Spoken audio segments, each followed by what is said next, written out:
Новый год. Сколько в этих словах сказочной атмосферы и трепета. В воспоминаниях каждого человека, может быть в большей степени, может в меньшей, но закрадывается что-то нежное и сакральное в ночи, когда один год сменяется другим. Безусловно, мы всегда смотрим на наступающий год с надеждами, с большой долей оптимизма. В уже устоявшиеся атрибуты входит обязательное оформление праздничного стола. И нынче практически каждая семья не обходится без корзины с мандаринами и салата оливье. А заложенные традицией Петром I еще в 1699 году встречать грядущий год с елкой, изменяясь, дошли и до наших дней. Праздничная атмосфера окутывает людей и в мирное небо, сидя за столом с семьей, родными, и в окопах войны, где однополчане из подручных предметов, посылок из дома делают праздник возможным. В нашем сегодняшнем ролике мы затронем судьбы тех, кто волею судьбы оказался на войне.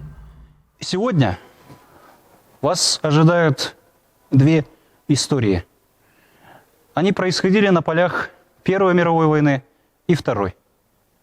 Первая сегодняшняя история, она касается настоящего рождественского чуда, окрестившееся как рождественское перемирие. Устав от войны, враждующие стороны оставляли оружие в окопах, чтобы обменяться с противником личными вещами, сыграть в совместные футбольные матчи, похоронить тех, кто погиб и лежит на нейтральной территории уже больше нескольких недель.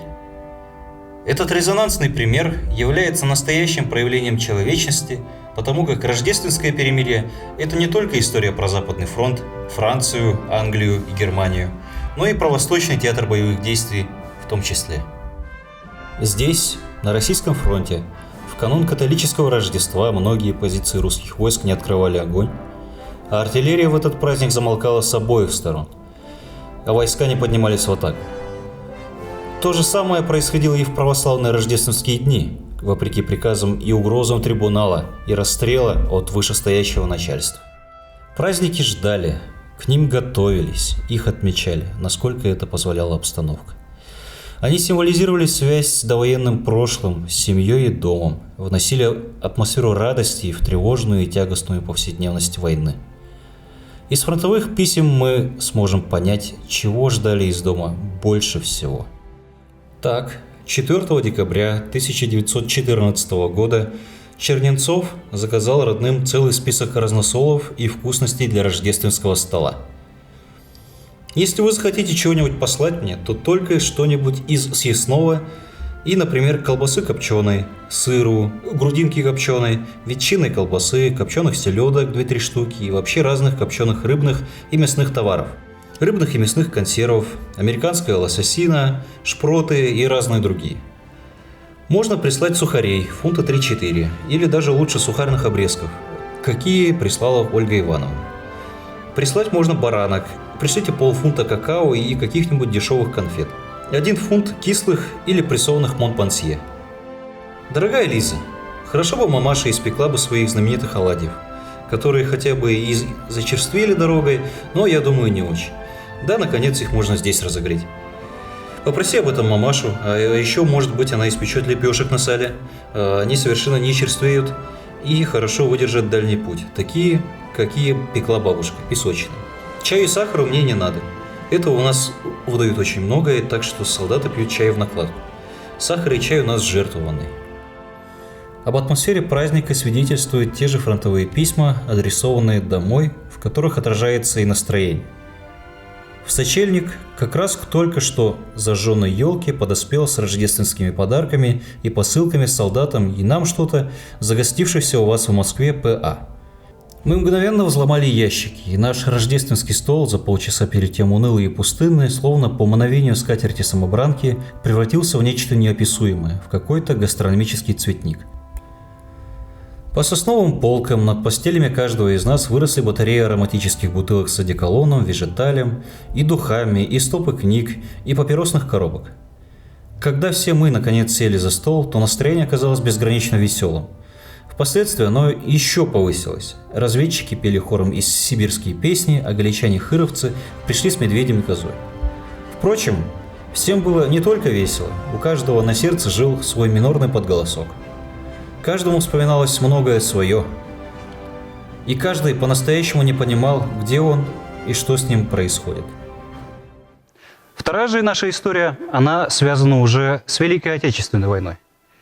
Все дело в том, что перед Новым годом, чтобы создать уют, бойцы задумались сделать что-то домашнее. И внезапно эта история связана с пирожками. И давайте же узнаем, что там произошло. Помню, как мы новый 1944 год встречали. У нас один парень был с Кавказа, Константин Константинович Аргутин. Пожилой такой, лет за 50. Он рассказывал: я поработал во всех ресторанах Пятигорска и Нальчика, командир. Я вас прошу, дайте задание старшине, пусть найдет немного муки, я под Новый год хочу сделать пирожки. Нам рыбу давали, ставриду, гороховую кашу, так Аргутин из этого сделал начинку, замесил тесто. Потом в блиндаже сделал печку и стал там под Новый год делать пирожки. К нам в землянку все забегают.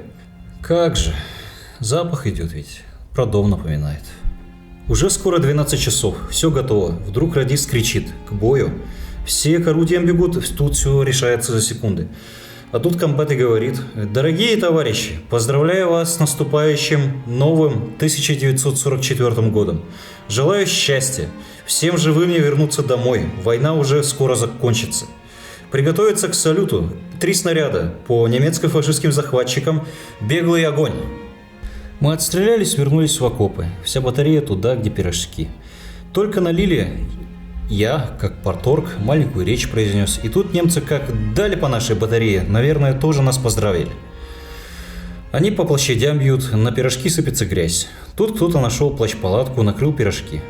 Обстрел закончился, выпили, закусили. Такие пирожки были.